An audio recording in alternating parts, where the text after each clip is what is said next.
High friends, welcome to Malvani Tadka. आज आपण बोंबील पकोडा ही recipe पाहणार आहोत। आता आपण रेसिपी सुरू करतोय। इथे हे मी बोंबील घेतलेले आहेत, जवळजवळ 7 ते 8 बोंबील घेतलेले, त्याचे 2 तुकडे करून घेतलेले आहेत, स्वच्छ धुवून घेतलेले आहेत। आता आपण बॅटर तयार करणार आहोत। अर्धा चमचा हळद घातलेली आहे, तिखट चवीनुसार घालायचं आहे। इथे मीठ घातलेलं आहे चवीनुसार।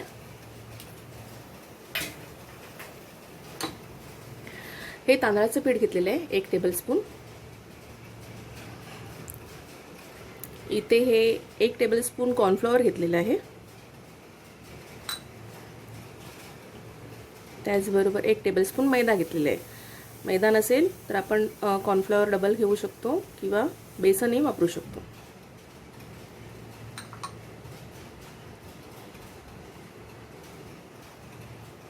आपण आता अर्धा लिंबू पिळून घेणार आहोत।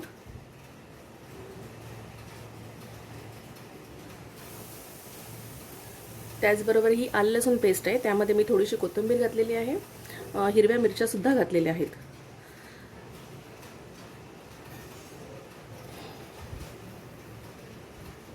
हे सर्व मिश्रण आपण छानपैकी मिक्स करून घेणार आहोत।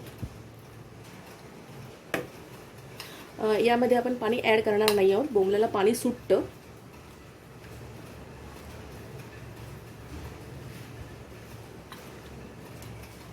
हाताने छानपैकी मिक्स करून घ्यायचे।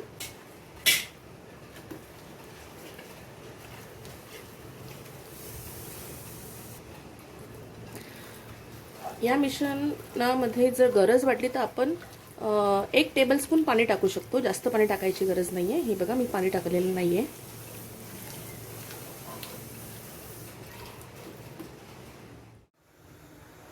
आपण आता तेल तापत ठेवलेलं आहे। गॅस आपण मध्यम करायचं आहे। तेल तापलं का पाहू।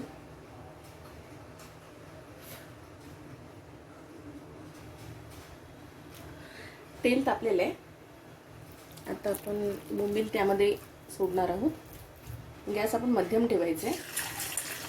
एकाच वेळेला आपण खूप जास्त बोंबील टाकून घ्यायचे नाहीये त्यामध्ये।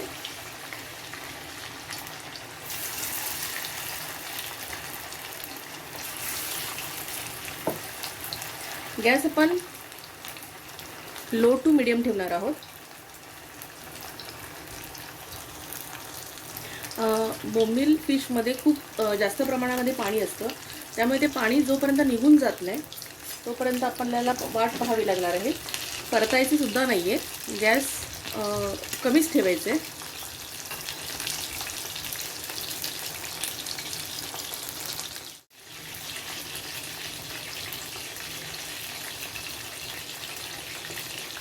जोपर्यंत पाणी उडतंय असा जो आवाज येत असतो तो कमी होत नाही तोपर्यंत त्याला हात लावायचा नाही आपण।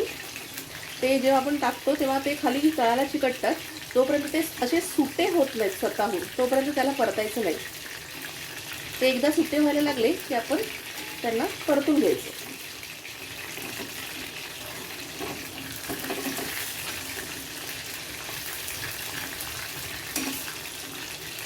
एकाच वेळेला आपण जास्त बोंबील टाकून घेणार नाही आहोत।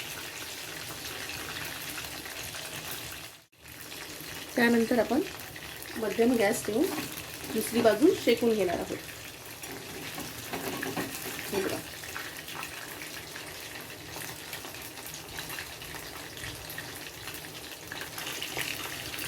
दुसरी बाजू परतल्यानंतर आपण थोडी गॅसची फ्लेम मोठी करू शकतो। ते चांगले कडक होईपर्यंत आपण परतून घ्यायचे, ढवळत राहायचे।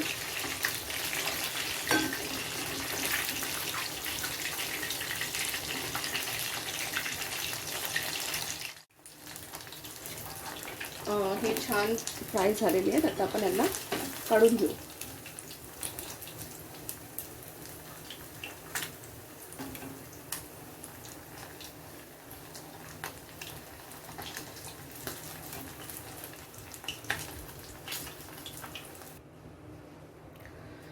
परत उरलेले बोंबील आपण फ्राय करणार आहोत।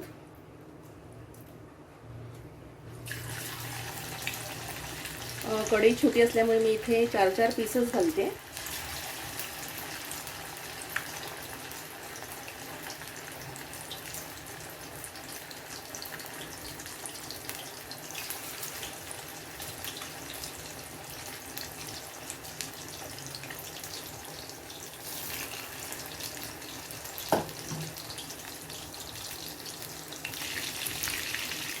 माझ्या बऱ्याच मित्रमैत्रिणी अशा आहेत की ज्यांना बोंबील खायला आवडत तर असतात, पण तळायला गेलं की ते तव्याला चिकटतात किंवा बरोबर होत नाहीत कडक. त्यांनी हे असे करून पाहायला काही हरकत नाही, खूप छान होतात.